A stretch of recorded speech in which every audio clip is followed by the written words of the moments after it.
दोस्तों नमस्कार। दोस्तों मैं बिमल शाही आप सभी लोगों का अपने चैनल में स्वागत करता हूं और उम्मीद करता हूं कि आप लोग सब लोग स्वस्थ होंगे एवं मस्त होंगे। सभी राष्ट्रवादियों और सनातनियों से ये निवेदन रहेगा कि आप लोग मेरे चैनल को सब्सक्राइब कर लीजिए और वीडियो को लाइक एवं शेयर भी कीजिए। दोस्तों आज हम लोग बात करने वाले हैं लोकसभा में जो आज भारत के गृह मंत्री श्री अमित शाह जी ने जो 130वां संविधान का संशोधन का जो बिल रखा उसके बारे में बात करेंगे। दोस्तों पिछले साल जब लोकसभा का चुनाव हुआ और उसमें बीजेपी को मात्र 240 सीट आई और बीजेपी को बाहरी जो पार्टियां हैं जैसे चंद्रबाबू नायडू की पार्टी है, जेडीयू की पार्टी है, रामविलास पासवान की पार्टी है, उनके ऊपर डिपेंडेंट रहना पड़ रहा है। तो इससे पहले क्या होता था, जैसे 2014 में या 2019 में बीजेपी की अपनी पूर्ण बहुमत की सरकार थी तो नरेंद्र मोदी ताबड़तोड़ किसी से बिना डरे हुए, बिना किसी से रुके हुए अपने फैसले वो ले रहे थे और दनादन नियम कानून बन रहे थे। लेकिन 2024 में जब मोदी सरकार को पूर्ण बहुमत नहीं आया तो ऐसा लोग सोचने लगे, जिसमें मैं खुद शामिल हूं। मैं ये सोचता था कि हो सकता है इस बार नरेंद्र मोदी उतनी तेज रफ्तार में बैटिंग नहीं करेंगे, हो सकता है कि वो स्लो खेलकर 5 साल बिताएंगे। लेकिन दोस्तों मोदी जी ने न सिर्फ मुझे गलत साबित किया, बाकी लोगों को भी गलत साबित किया। मोदी जी 2029 के लिए बहुत धुआंधार बैटिंग कर रहे हैं और ऐसा धुआंधार बैटिंग हो रहा है कि अगर वो आउट भी होते हैं तो दोनों सिचुएशन में जीत मोदी की ही होगी। अब मैं बताता हूं कैसे। 2024 में जब से मोदी सरकार बने हैं, एक के बाद एक जो सुधार के जो कार्यक्रम है वो चल रहे हैं और बिल पास हो रहे हैं, जिसमें एक महिला आरक्षण बिल है, वन नेशन वन इलेक्शन है, वक्फ बोर्ड है और यूनियन सिविल कोड जो है, यूनिफॉर्म सिविल कोड, वो भी पाइपलाइन में ही है। तो इतने सारे चीजें करने के बाद मोदी सरकार ने आज जो बिल पेश किया है वो बिल राजनीति में मील का पत्थर साबित हो सकता है। तो वो बिल क्या है? तो उन्होंने ये जो बिल लाया है उसमें ये कहा गया है कि अगर कोई राजनेता जिसमें प्रधानमंत्री मोदी भी शामिल हैं और स्टेट के चीफ मिनिस्टर भी शामिल हैं, एमएलए हो, एमपी हो, सारे लोग शामिल हैं, उनके लिए एक कानून बनाया गया है कि अगर वो किसी भी मामले में जेल चले जाते हैं और 30 दिन से ज्यादा जेल में रहते हैं तो 31वें दिन उनकी गद्दी जो है, कुर्सी जो है, चली जाएगी। दोस्तों जब संविधान का निर्माण हो रहा था तो उस समय के लोग बहुत सज्जन पुरुष थे। उन्हें ये नहीं मालूम था कि भविष्य में ऐसे लोग भी आ जाएंगे जो भ्रष्टाचार करेंगे।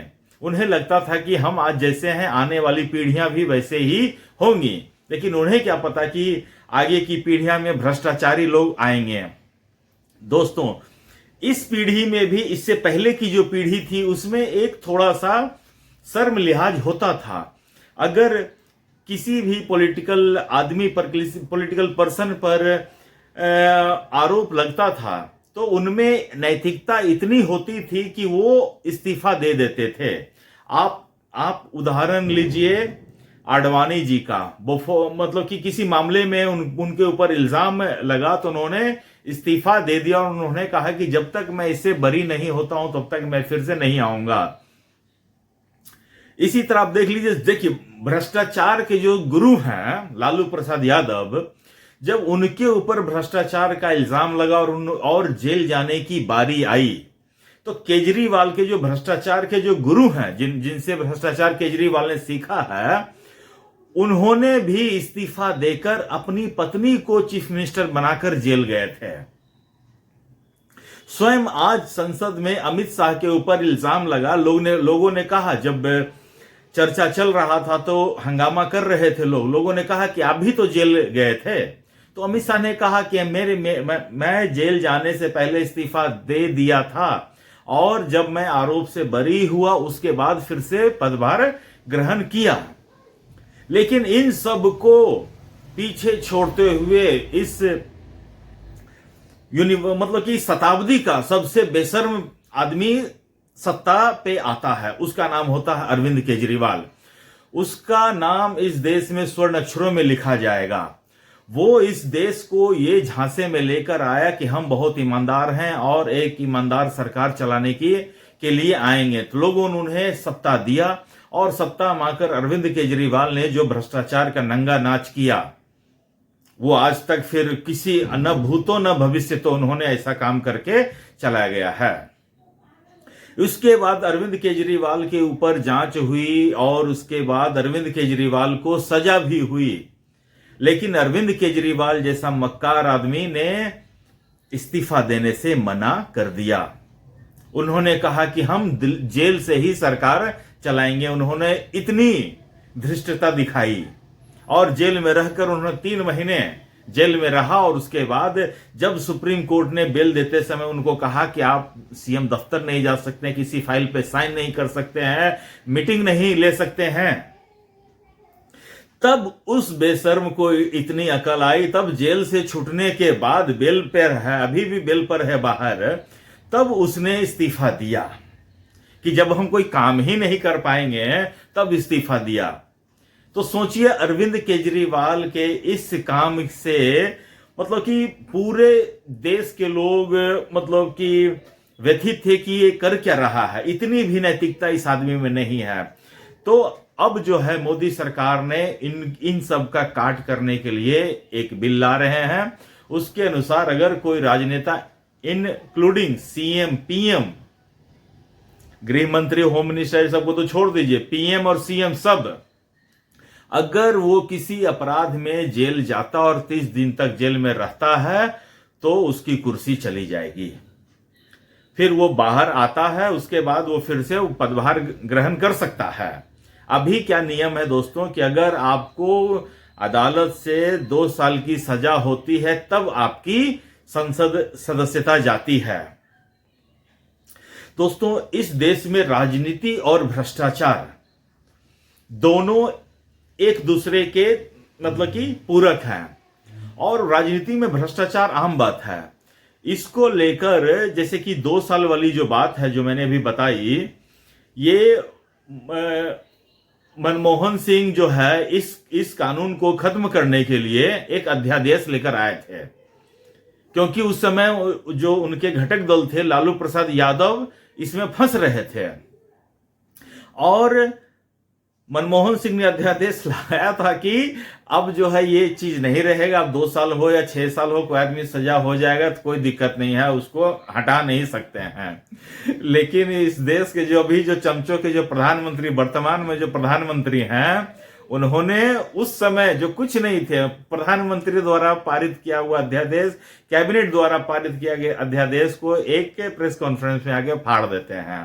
तो वो नियम अभी तक चल रहा है।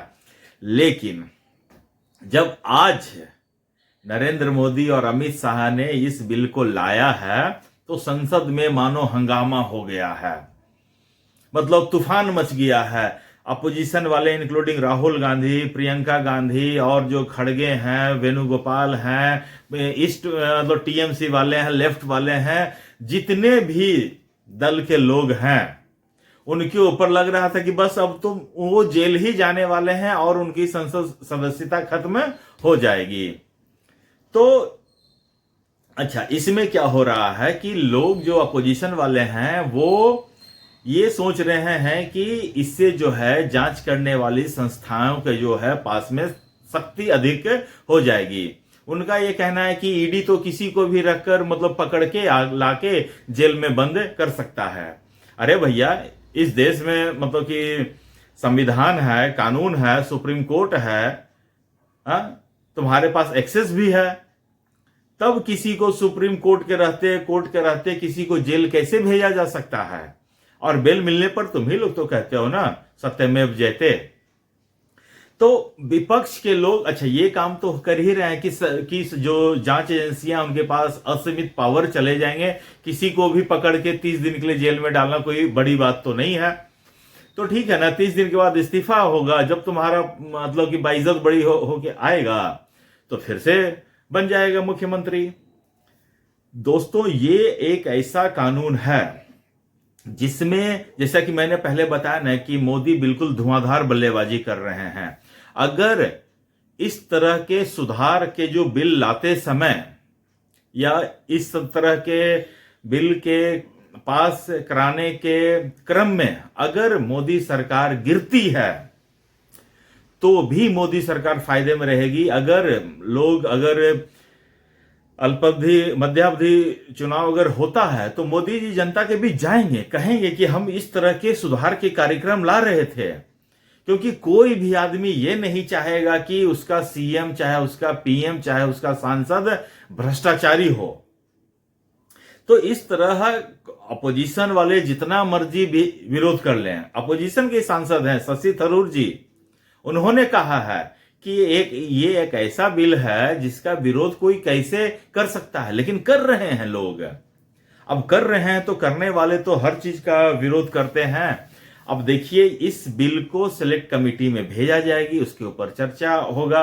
अब ये तो जो मानसून का सत्र है वो तो अब खत्म होने वाला है, तो हो सकता है कि शीतकालीन सत्र में इसके ऊपर कुछ चर्चा हो और ये बिल पास होने की सिचुएशन में आएगा। लेकिन नरेंद्र मोदी ने जो रफ्तार पकड़ी है, मुझे लगता है कि उस रफ्तार, मैं तो उन्हें अपने तरफ से कहूंगा कि मोदी जी रफ्तार कम नहीं होना चाहिए। स्पीड 180 हो तो 200 टच हो जाए तो हो जाए, लेकिन रफ्तार कम नहीं होना चाहिए। विकेट गिर जाए तो गिर जाए, रन आउट हो जाए तो हो जाए, उससे कोई प्रॉब्लम नहीं है, लेकिन रफ्तार कम नहीं होना चाहिए। तो दोस्तों मुझे आज के लिए इतना ही अपडेट देना था। आप लोग अपना ख्याल रखिए, स्वस्थ रहिए, मस्त रहिए। तब तक ले नमस्कार, बाय।